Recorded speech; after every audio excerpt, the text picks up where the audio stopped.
একমাত্র একটাই পদ্ধতি আছে যে পদ্ধতিতে চাইলে পুত্র সন্তান বা মেয়ে সন্তান করানো যায়। আজকের টপিকটা হচ্ছে পুত্র সন্তান কিভাবে পাবেন, আসুন দেখে নিই। জেনারেলি একজন ছেলের শরীরে XY নামে ক্রোমোজোম থাকে। সোজাভাবে বুঝতে চাইলে আমি একজন ছেলে, আমার শরীরের কোষগুলোতে XY থাকে, আর একজন মেয়ের কোষগুলোতে XX থাকে।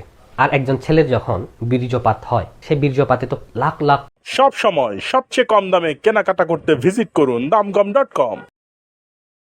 শুক্রাণু বা স্পাম আছে।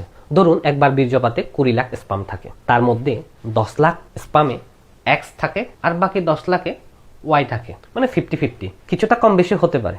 আরেকজন মেয়ের শরীরের তলপেটে জরায়ু দুদিকে দুটো ডিম্বাশয় আছে। একটা মাসে এক সাইড থেকে ডিম্বাণু একটা বের হয়, আর নেক্সট মাসে আরেক সাইডের ডিম্বাশয় থেকে আরেকটা ডিম্বাণু বের হয়। আর তাদের ডিম্বাণুগুলো যাই বের হবে না কেন, সেগুলো XX হবে, কেননা তাদের শরীরের সেলগুলোই তো XX আছে। তাই যাই বের হবে না কেন XX বের হলো, X তাদের ডিম্বাণুটা। যখন মেয়েটার সাথে ছেলে তার মিলন হবে, তখন ছেলে তার বীর্যপাতে যে শুক্রাণুগুলো থাকবে তাদের মধ্যে কম্পিটিশন চলবে। জেনারেলি X আর Y এর মধ্যে, শুধু দুটোর মধ্যে চলছে না, সেই 20 লাখ শুক্রাণুর মধ্যে কম্পিটিশন চলছে কে আগে এসে এই ডিম্বাণুর মধ্যে ঢুকতে পারে। আর এই ডিম্বাণুটা শুধু একটা স্পামকে অ্যালাউ করবে। কোনো না কোনো ক্ষেত্রে অ্যাক্সিডেন্টালি দুটাও ঢুকে যায়। 99% ক্ষেত্রে একজনকে অ্যালাউ করে। আর সেটা যদি X আগে গিয়ে ঢুকে যায়, তাহলে এই X আর এই X মিলে XX হয়ে গেল। আর যদি Yটা ঢুকে যায়, XY মিলে XY হয়ে গেল। আর আগেই বলেছি XX হচ্ছে মেয়ে আর XY হচ্ছে ছেলে।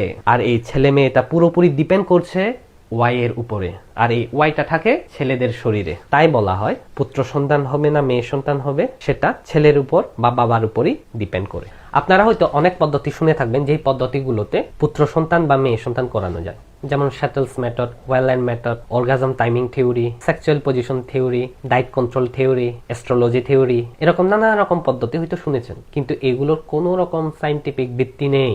একমাত্র একটাই পদ্ধতি আছে যে পদ্ধতিতে চাইলে পুত্র সন্তান বা মেয়ে সন্তান করানো যায়, সেটা হচ্ছে IVF পদ্ধতি, যাকে টেস্ট টিউব বেবিও বলা হয়। এই পদ্ধতিতে জেনারেলি মেয়েটার ডিম্বাণুটা বের করে একটা টেস্ট টিউবে ঢোকানো হয়, আর ছেলেটার থেকে বীর্য নিয়ে সেখান থেকে বেছে নেওয়া হয় কি X লাগবে নাকি Y লাগবে। পুত্র সন্তানের জন্য Y লাগে, Yটাকে নিয়ে সেই টেস্ট টিউবে ঢুকিয়ে ডিম্বাণুর সাথে মিলন করা হয়। তারপর সেই ডিম্বাণুটাকে মেয়েটার পেটের ভিতরে জরায়ুতে ঢুকিয়ে দেওয়া হয়, আর বাচ্চাটা মেয়েটার পেটেই বড় হয়। আর এই পদ্ধতিতে প্রচুর টাকা লাগে। শুধু তাই নয়, ইন্ডিয়া আর বাংলাদেশে তো এই পদ্ধতিগুলো একদম ইলিগেল, বেআইনি। তবে USA, America, Mexico, Iran, Dubai, Thailand, Georgia, এইসব দেশগুলোতে এই পদ্ধতিতে কোনো পুত্র বা মেয়ে সন্তান নেওয়াটা একদম লিগ্যাল। যাদের টাকা আছে তারা এই পদ্ধতিতে এইসব দেশগুলোতে পুত্র সন্তান বা মেয়ে সন্তান নিয়ে থাকেন। কিন্তু যাই হোক না কেন, প্রাকৃতিকভাবে বাচ্চা নেওয়াটা যেমন স্বাস্থ্যকর, সেফ, IVF পদ্ধতিটা কিন্তু একটা সেফ নয় আর স্বাস্থ্যকরও নয়। তাই এত ছেলে হোক বা মেয়ে হোক এই নিয়ে ভেবে লাভ নেই। সবকিছু উপরওয়ালার হাতেই ছেড়ে দিন। উপরওয়ালা যাই করে মঙ্গলের জন্যই করে। সব সময় সবচেয়ে কম দামে কেনাকাটা করতে ভিজিট করুন damgam.com।